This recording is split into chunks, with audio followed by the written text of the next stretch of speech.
OCN Volume 26, Number 8, August 1st, 2026. This podcast presents concise summaries of each of the articles and columns in this issue of OCN in the order they appeared in the paper. For details, please refer to the articles and columns, which are posted at ocn.me. Buc-ee's NEPCO LLC requested an administrative determination to classify the proposed travel center, which includes a 74,000 square foot building and 120 fueling positions, as a convenience store or other allowed use under the obsolete C1 zoning on their parcel near Beacon Light Road and County Line Road, on about 53.4 acres. The county defines convenience store as offering items for neighborhood sale, including groceries, ready-to-eat food, over-the-counter drugs, sundries, and may include gasoline. Gas station is a separate use not allowed in C1.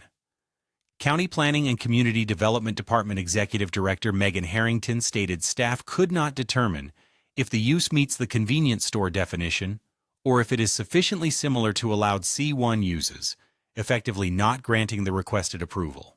Buc-ee's filed an appeal with the El Paso County BOCC on July 2nd. Public comments and groups have largely opposed the project as of July 24th. The BOCC had not scheduled a hearing on the appeal by July 28th. On June 18th, the El Paso County Planning Commission recommended denial for MA Subdivision Tract A rezoning requests from RR5 to RM12 and RM30, citing high-density concerns and misalignment with area character.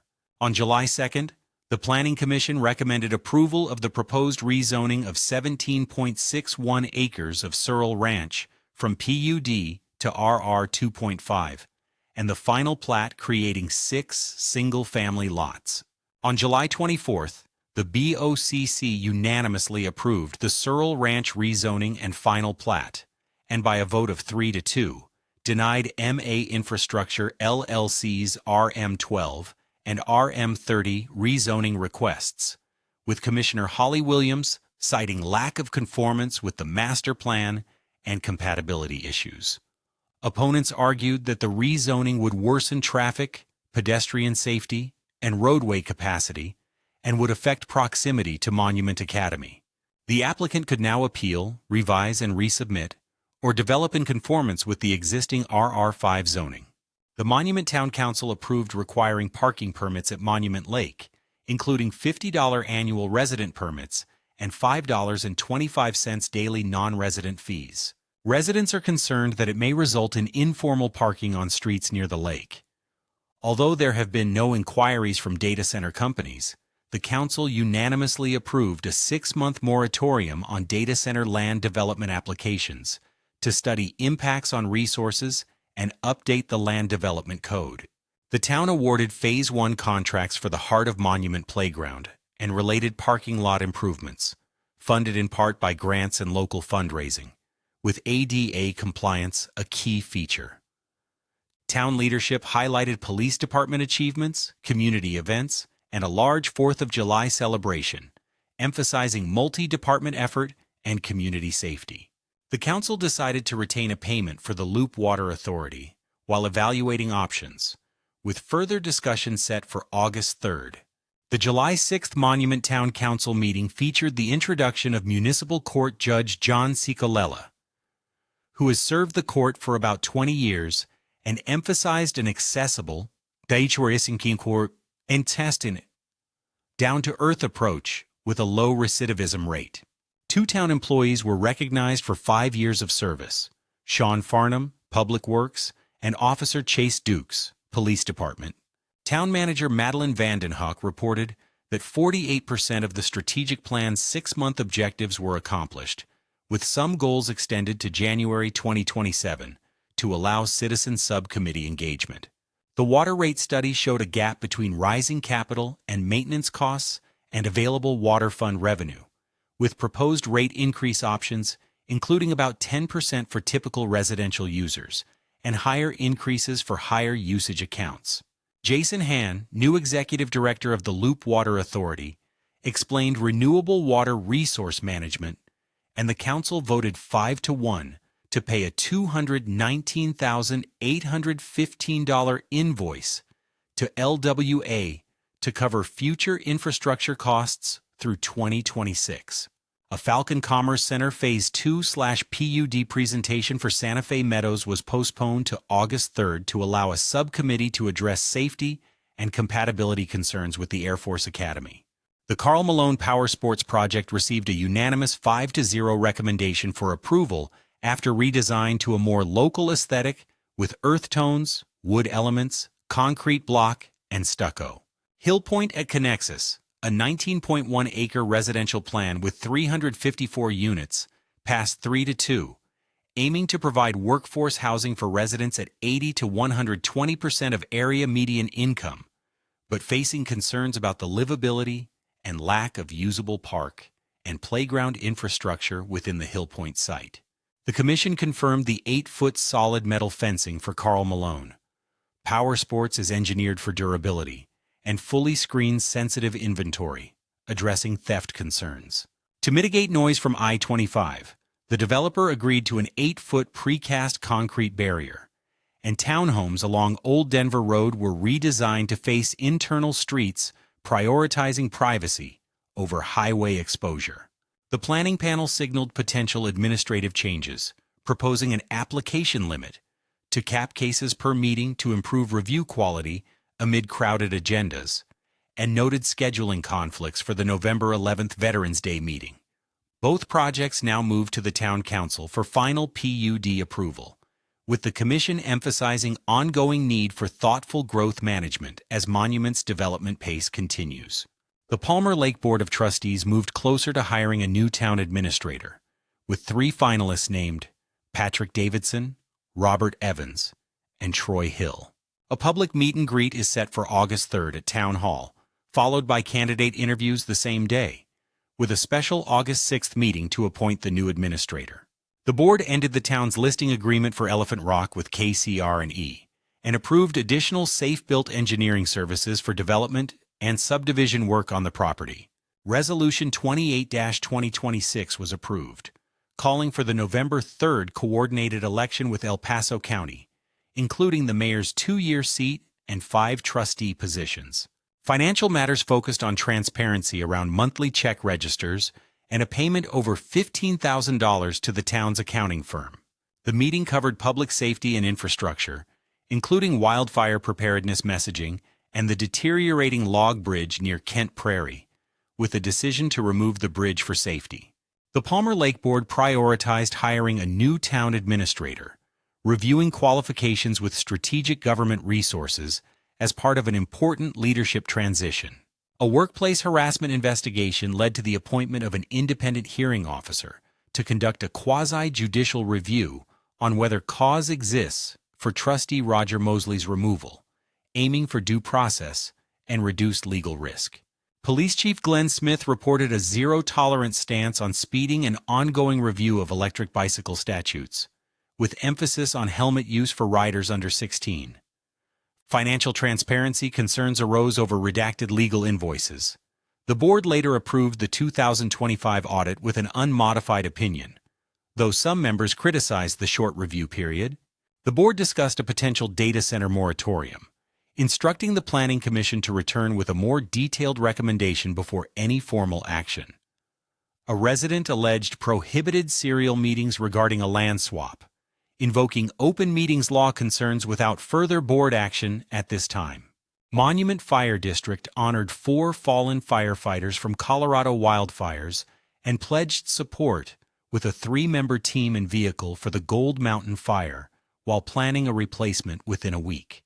The board approved a financial report showing a budget on target and under planned year-to-date spending, with the reserve at $658,897.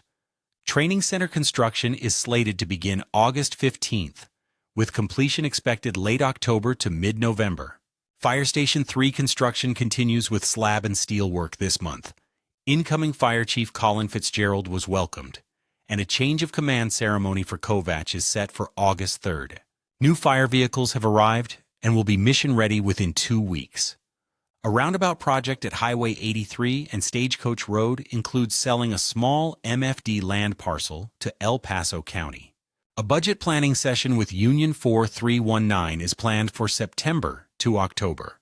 The Monument Academy Board voted unanimously to recommend that the county deny the rezoning request for the East Campus property, being heard by the El Paso County BOCC July 23rd, clarifying past development agreements and land conveyance obligations.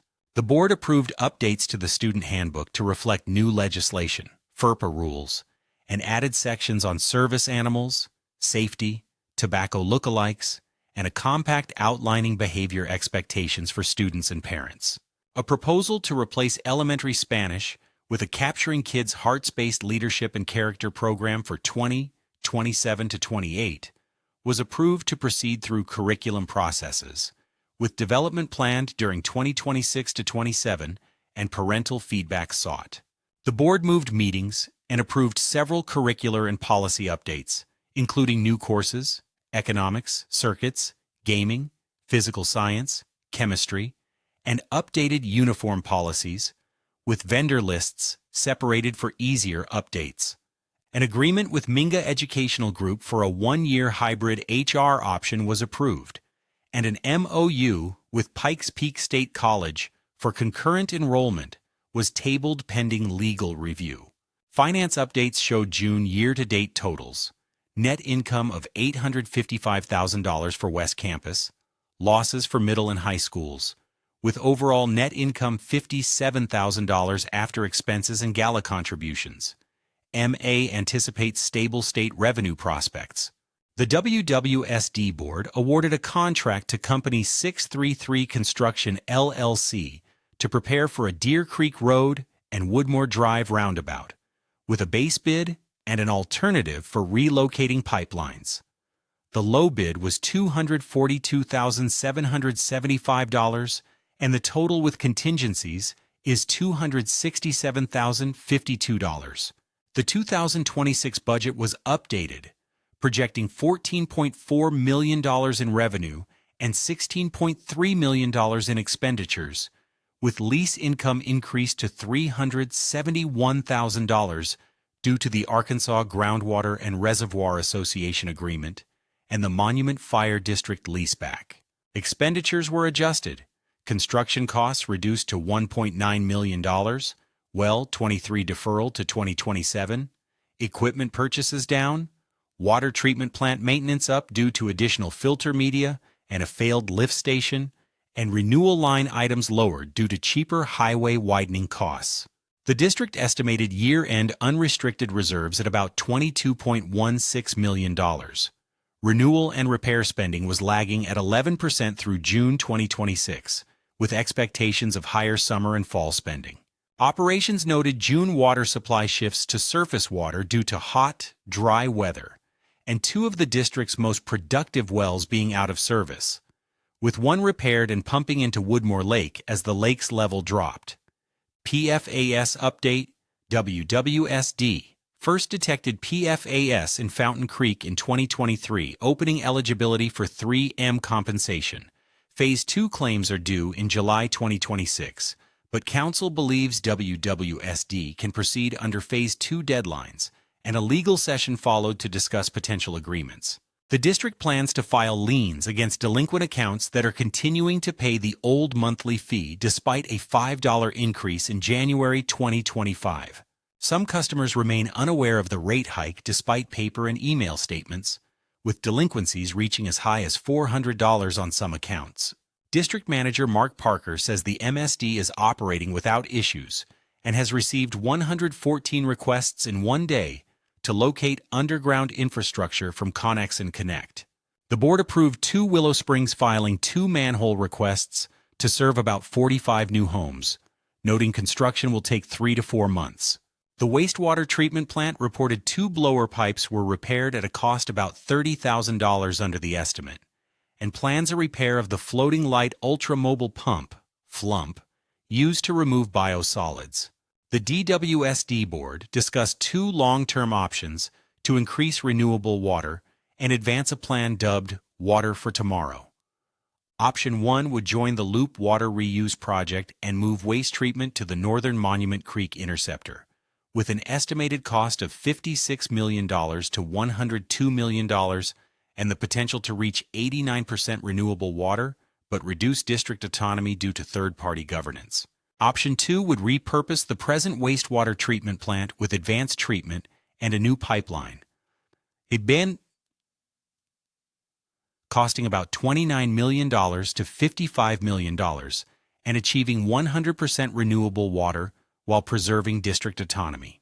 Return flows could add 400 to 500 acre-feet annually to DWSD's supply. However, Fountain Creek water treated under Loop is more challenging due to higher contaminants than the present plant. The county agreement from 1997 for 78 to 120 acre-feet per year water to replace park usage remains in force, with DWSD converting to surface water gradually to meet the obligation, though no contract time limit was noted. The board, after 2 executive sessions, unanimously declined to pay DWSD's portion of funding to the Loop Water Authority. The Loop Board clarified Executive Director Jason Hand's role and began transferring responsibilities from Merrick Inc., including negotiating a revised on-call contract with Merrick and planning a financing engineering support structure. Hand proposed, and the board approved a study to compare current pipeline routes with alternate routes, potentially reducing costs, lift stations, and avoiding eminent domain. Initial cost estimate for the study is up to $10,000. The board approved up to $5,000 for Hand's computer/software, provided office space, a chest of beans, added him as a signer for the Loop's bank account, with dual signature requirements, and issued a $5,000 credit card for Loop-related use. Change order and contract governance were set. Subcommittees may authorize certain change orders up to $25,000. With unanimous subcommittee approval, an executive director signing rights under specified limits. Some decisions may occur between meetings. Donala Water and Sanitation District will provide payroll services for the new executive director. Fromm & Company will provide additional payroll services if needed. A Donala representative was replaced on the Loop Board. The Triview Metropolitan District reviewed the May/June 2026 presented by Haney and Cowager partner Christine McLeod, which shows TMD assets around $180.4 million, liabilities about $103.4 million, and a net position near $65.4 million, with a positive operating performance supported by revenue covering expenses. Higbee Road improvements are ahead of schedule with curb, gutter, sidewalk, and first asphalt layer completed east of Jackson Creek Parkway. A second roundabout near Bowstring Road is planned. The district is addressing repairs and landscaping issues at the new administrative building, with ongoing corrections and a warranty active through March 12, 2027. A large column pump at South Reservoir remains stuck. A redesign will replace it with 3 smaller pumps, with installation planned for winter 2026 to 2027 and readiness for spring 2027 after competitive bidding. The board approved amendments, Resolution 2026-8, to adjust the 2025 budget for unanticipated costs, notably the new admin building and Higbee Road, and Resolution 2026-9 to update water service enforcement rules and timelines, with changes to correction windows and hearings, both effective following review. The NEPCO bi-monthly meeting on July 11th at the Woodmoor Barn featured Amanda Ashley of Altitude Community Law, who has over 20 years of HOA experience. 5 new Colorado laws affecting HOAs were highlighted, with details available at leg.colorado.gov/bills. One law allows residential development on qualifying properties under 5 acres owned by certain entities: school districts, state colleges, boards of cooperative services, housing authorities, regional authorities, or nonprofits with affordable housing history. Another law prohibits HOAs from blocking solar device installations, requiring homeowners to secure devices and covering related maintenance or removal costs. The new measures strengthen HOA financial transparency and require reserve studies, and proper management of records. It is confirmed that HOAs must enforce only legally valid provisions. Changes require member approval. Voting can be in person or by mail, and mortgagee or third-party consent may be needed. Force Broadband is laying fiber conduit in South Woodmoor and aims to have conduit in place within weeks, followed by fiber to bring customers online. The company faces ongoing challenges locating existing infrastructure and has experienced data loss when contractor changes occur, affecting digging timelines. Force has had to navigate access issues with Mountain View Electric Association and marker painting in rain, impacting their ability to dig as planned. WIA President Bush indicated coordination is needed, with Covenants Director Jennifer Davis and Common Areas Director Steve Cutler to minimize interference with Force's work. Financial updates show projected shortfalls in construction and fines, but stable income from interest, barn rentals, and controlled expenses. Liens for delinquent dues have been filed. Easement-related actions include closing documents for Highway 105B and a plan to allocate a portion of easement fees to reserves, with remaining funds to support the Safe Routes to School project.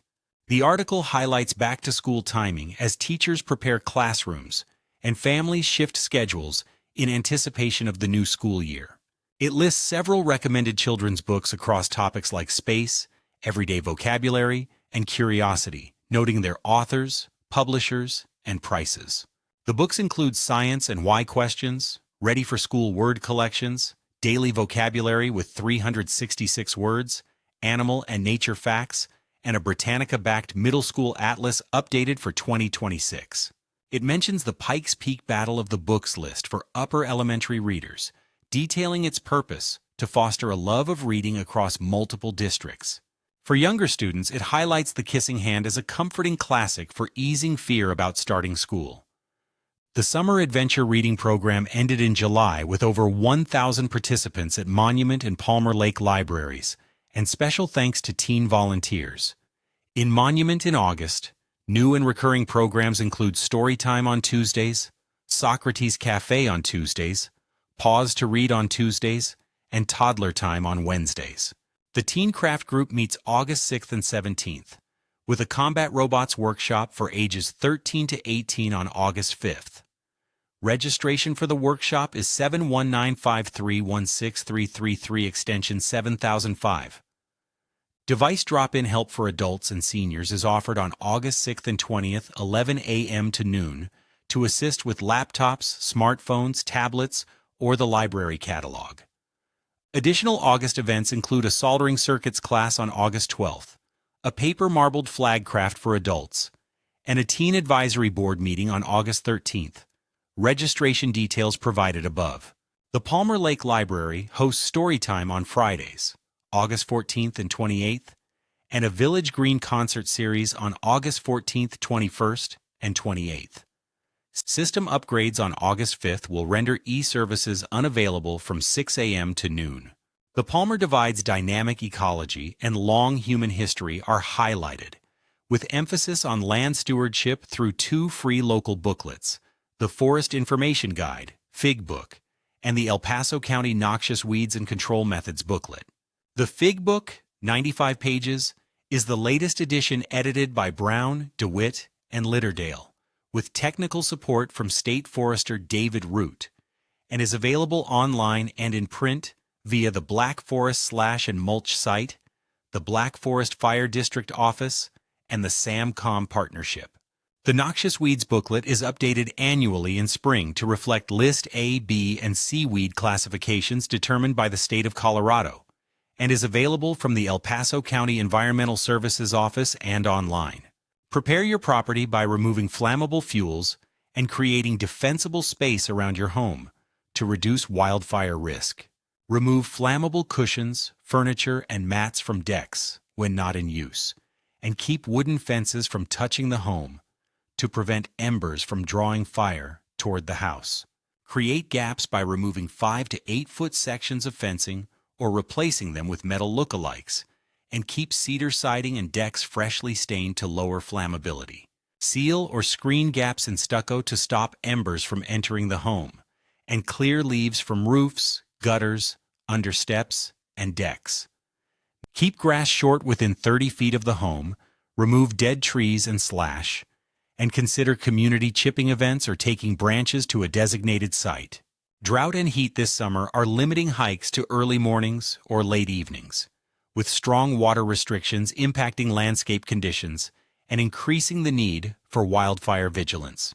Landscaping shifts are encouraged toward low-water options such as hugelkultur mounds, mulch use, xeriscaping with creeping thyme, antennaria, and native sedges to conserve moisture. Shift to resilient, water-wise landscapes and mindful outdoor practices to build mind, body, and land resilience amid drought. Photos of the Palmer Lake Upper Reservoir from the southwest shore and near the reservoir road showing the dam and a notable rock formation were taken by new OCN volunteer and drone pilot, Adam Green. The article notes wildlife sightings in the area, including a mama bear with cubs in the upper reservoir area and beavers and deer in the inlet area. Dogs are not allowed in the reservoirs area, with an $800 fine for violations. Bear and wildlife activity can complicate enforcement. A past incident is mentioned where a moose nearly collided with a mountain biker on balanced rock, highlighting potential safety hazards for outdoor activity. Readers are reminded to stay hydrated and pace themselves in heat, especially when going uphill. The article explains why people feel better after spending time in pine forests, linking natural exposure to bodily responses before conscious thought. It notes that public art in healthcare settings has real budgets and documented health benefits, contrasting it with the gallery market. Forest bathing, or shinrin-yoku, is described as a practice where forest air and environment support well-being through light, scent, and natural chemicals. Pine forests release phytoncides, oxygen, and terpenes that help the immune system and reduce stress by lowering blood pressure, heartbeat, and cortisol levels. Inhaling pine compounds like alpha-pinene can boost natural killer cells and promote relaxation, with positive effects on sleep and mood. The article ties the benefits of forest exposure to art, suggesting these phenomena can be captured and shared through paintings and photography for public benefit. El Paso County has launched a property protection program to alert owners when documents are filed using their name, with enrollment required to monitor post-enrollment filings. In-person reviews are available at the county clerk and recorder's office. The program allows registration of multiple name variations and household members, but expansion of coverage is still being explored and currently only monitors filings after enrollment.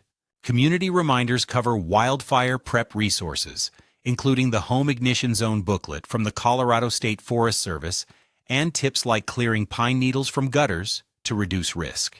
Residents of Monument can create a secure Community Connect account for emergency information access by firefighters, including details on special needs, pets, gate codes, and hazardous materials.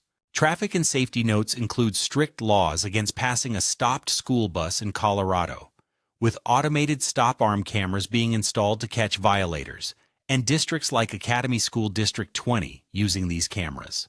Local volunteer opportunities and resources are listed, including Tri-Lakes Cares, Larkspur Church Food Bank, Friends of Fox Run Park, CSU Extension, and El Paso County volunteer programs, with contact and donation information. Thank you for joining us for highlights from the articles and columns from this issue of OCN. To dive into the full articles and columns or explore more content, visit ocn.me. Don't miss out. Sign up for our community newsletter to stay updated with every new post.